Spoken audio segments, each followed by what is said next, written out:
A year passed by, they married and they had a baby boy, and it looks like they're twins. And they live as one big happy family.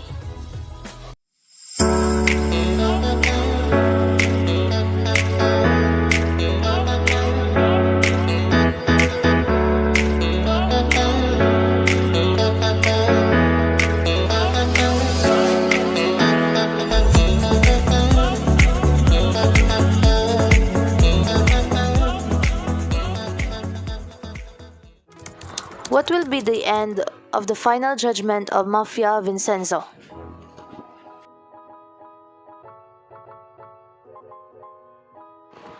As they had planned that they will eliminate their enemy one by one just like a chess piece. The first that was on the list was prosecutor Joong. Vincenzo gave him 3 chances but he just discredits the chances. That's why Vincenzo had no choice. He takes away Joong's life as what they had agreed to. Choi Myung-hee fabricates the evidence of Jang Han-suk's case because she decided to humiliate herself for once in exchange for Jang Han-suk's freedom.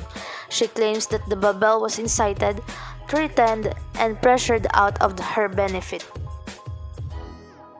She lied and claimed that Jang Han-suk was just her puppet because she knows that if Jang Han-suk was out of the prison, Jang Han-suk will make a plan to get rid of Vincenzo.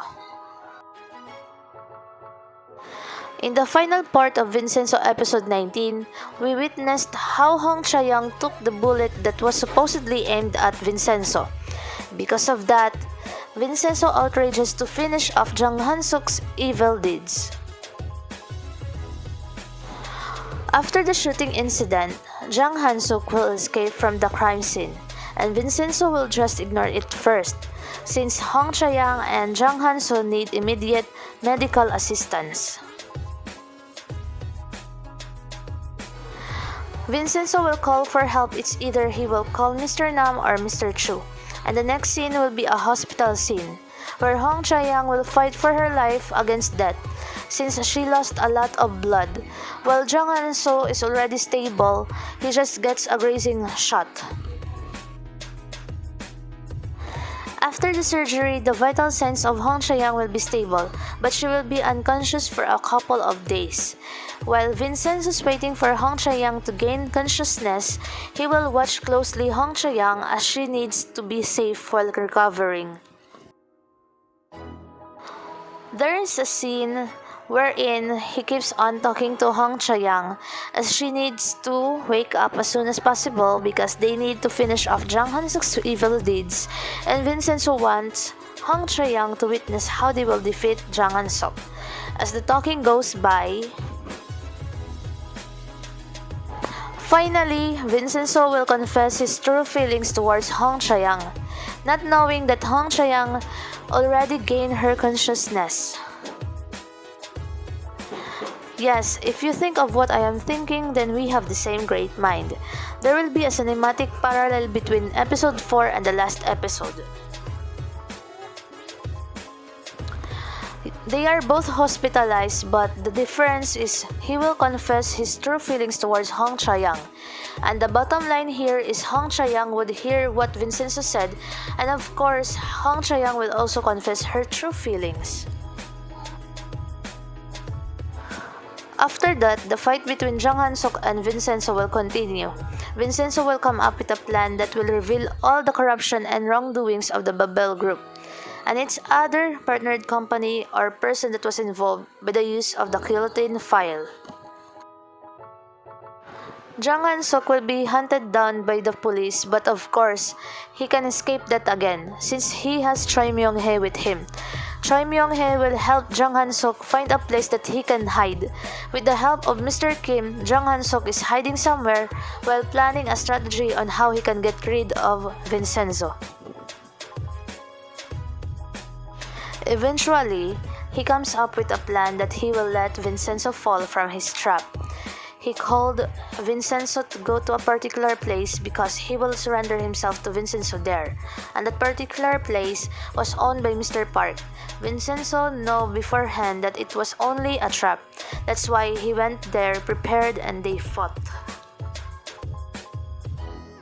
At the end, Vincenzo win, and the last thing that he does was to light up the whole place just like what he does to Emilio.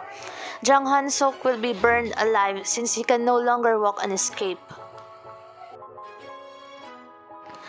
After that incident, all of the people that were involved in the trial case of Bubble Group will be convicted that there is no chance that they can come out of prison. There will be a time gap on episode 20. That's the time where Vincenzo needs to go back to Italy so that he can fix the problem that Paolo left since Paolo was already convicted also.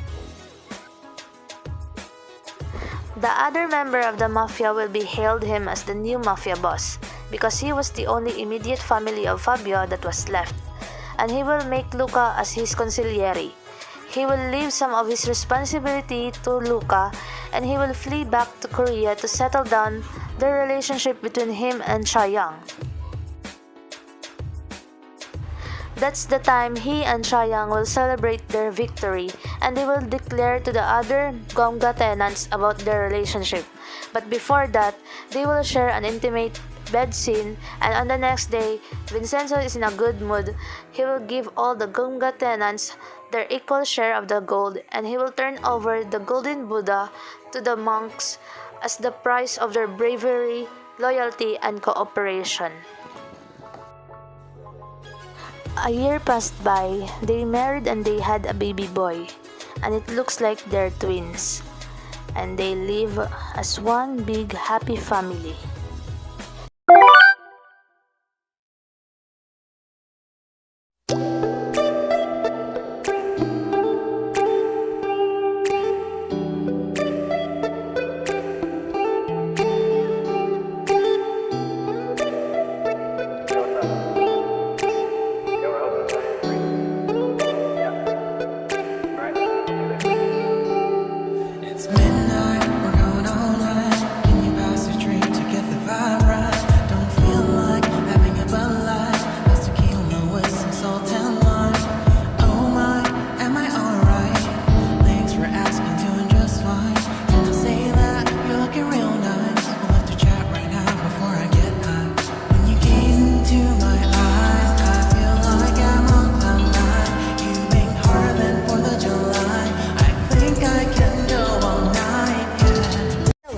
Your B sponsor, Lablii Vlog.